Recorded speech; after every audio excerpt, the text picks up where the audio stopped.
ស្ងួននៅអាណិតស្នេហ៍បងឈ្មោះគឺក្តីស្នេហ៍បរិសុទ្ធតែការពិត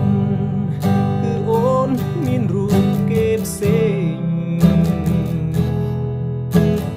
បងមិនយល់ពីជុំឬចិត្តមានស្ងួនមិនដឹងថាអូនធ្វើយ៉ាងនេះមានន័យអ្វី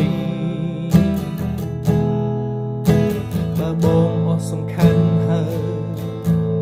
ត្រឹមត្រៃប្រាប់មកណាថ្លៃកុំឲ្យរូបបងរីរៃព្រោះស្នេហ៍មិនស្មោះប្រាប់បងមកប្រលឹងតែរូបបងនេះខុសអ្វី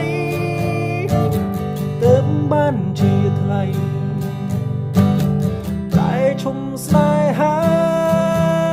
ឬមួយរូបបងក្រមិនសាសមនឹងជីវ៉ាបងសូមចាក់ចេញពីជីវិតអូន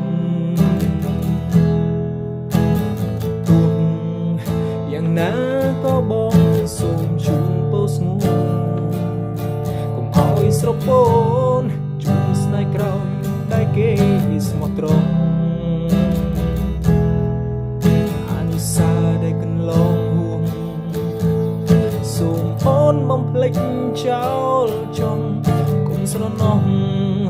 នឹកនេះនោមឈឺចាប់កុំស្រណោះនឹកនេះនោមឈឺចាប់កុំស្រណោះនឹកនេះនោមឈឺចាប់